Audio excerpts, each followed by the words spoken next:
We are all caught in a shock by the handshake between Rigathi Gachagua and Martha Karua. Now, Martha Karua is the former deputy president aspirant, or maybe let me say the running mate to Raila Amolo Odinga in the last election of 2022. And then Rigathi Gachagua at the same time was the running mate of the president, who was the deputy president then, Dr. William Samoei Arap Ruto. Now, these people are believed to be antagonists. In various occasions, when Rigathi Gachagua was the deputy president, Martha Karua was criticizing him right, left, and center.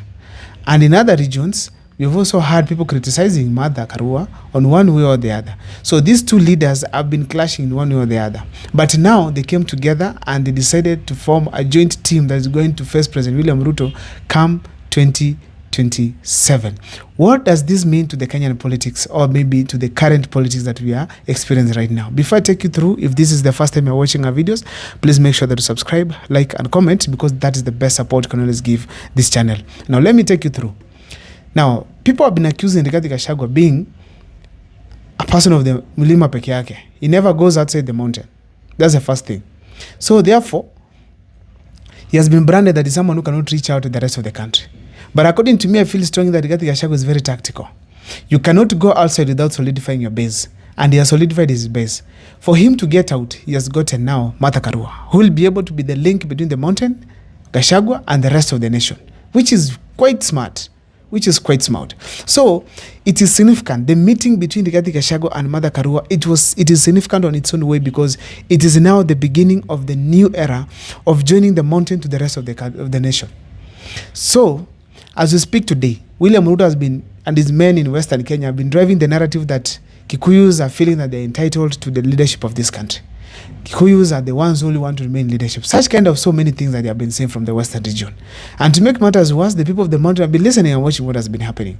Now, as we speak, Rigathi Gachagua made a statement the other weekend and said that if President William Ruto expects to isolate the mountain, it's not going to happen. And now the joining of Martha Karua. Martha Karua is going to be the link between Rigathi Gachagua and the rest of the leaders in the country.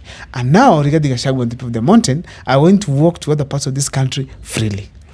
Now, what else does this meeting mean to the people of Kenya? Apart from the linking between Rigathi Gachagua to the rest of the nation, there's also some integrity that comes with Martha Karua.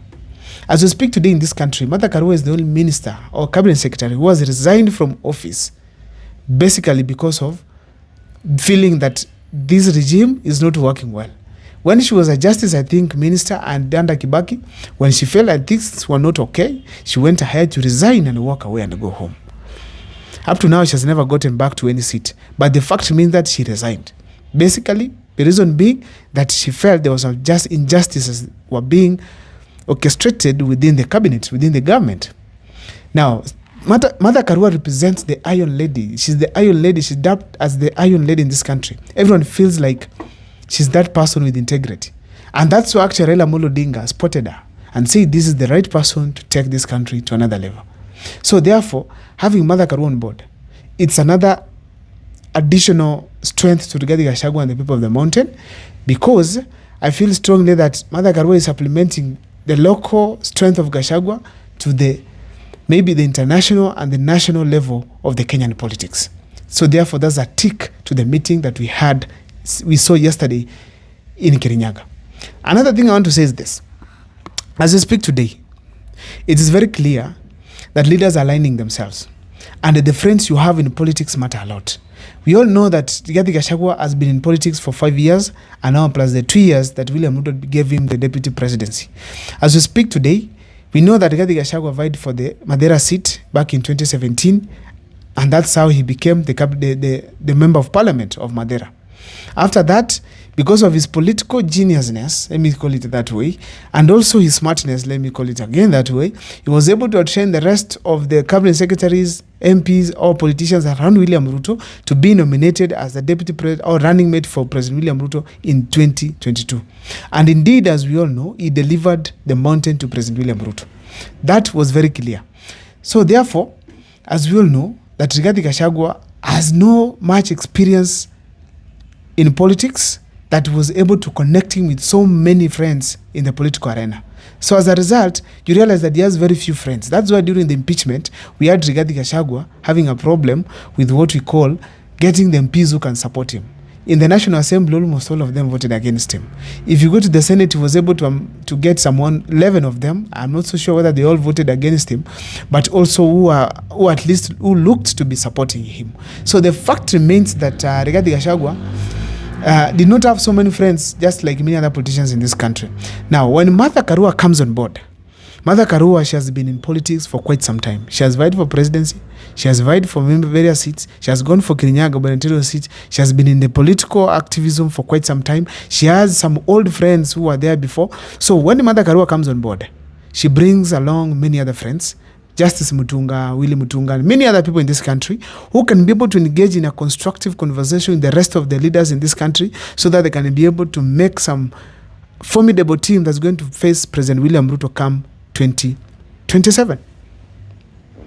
Now, the meeting also has another significant thing. Having Martha Karua on board, it's completely now what to do. It brings what you call that the entire unity of the mountain is locked. You know, once you have some powerful leaders on board, and all these leaders are speaking the same language, and they are from the same region, that means that region is seriously put together or united to pursue a common cause. That is basically what is happening with having Martha Karua on board. So when you see the powerful person like Martha Karua, actually after Rigathi Gachagua, she's the one because Gachagua was the running mate to the other side and she was also the running mate to the Azimio side. So therefore, when she comes on board, she's coming with some command. So therefore, as we speak today, if the two leaders speak the same language, get more other leaders on board. Get some from Kiambu because we are here to get the Kiambu team. That means very well that we are going to see this country going far and the mountain region remaining very, very united behind opposition against William Ruto. And that is going to be very interesting come 2027. Now, another thing now that makes this meeting more significant is the fact that they are posing a serious threat to President William Ruto. Why am I saying so? You know, William Ruto, every person knows that a united mountain is a very dangerous region. You cannot easily outlaw them when it comes to the issue of winning the presidency in this country. We have had a history of these leaders winning elections with the support of Mount Kenya. Most of them, William Ruto won because of Mount Kenya. Uhuru Kenyatta won because of the mountain.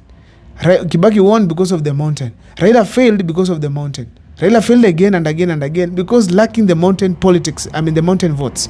So therefore, as we speak today, Martha Karua coming on board, it unites the mountain, posing a huge and serious threat to President William Ruto. What Ruto knows that a united mountain against him is dangerous. It will take him home very early in the morning. So therefore, when Martha Karua comes on board to seal the unity of the mountain, that means that as we speak today, William Ruto is in fear because if these two leaders have merged and you want to face them and they know how to articulate things, it's going to be a very dangerous mountain that the president is going to face. To just sum it up, let me just tell you a simple thing. The only thing Rigathi Gachagua needs to do is to ensure that he does not make all moves now. There are some moves that take time, especially those ones going outside the mountain. There are some moves that take time. Let William Ruto explore. You know, right now as we speak, William Ruto and his team, they are watching what Rigathi Gachagua is doing. So therefore, Rigathi Gachagua must also pull back and keep them thinking. So come 2027, 2026 there, they make some super smart alliances. As a result, going to 2027 to vie to the ballot, they'll be having a formidable team. Even in Matiang'i, when he comes on board, there's no having coalitions. Just let him relax first. Solidify his base. Move across the country. Get the people on board. Get various friends who are junior to him before going for other coalitions. I don't know what's your take as far as Martha Karua and DG meeting are concerned. Let me see it on the comment section. My name is Abdul Mukwa. Keep following the videos that we do here on Cyprian TV.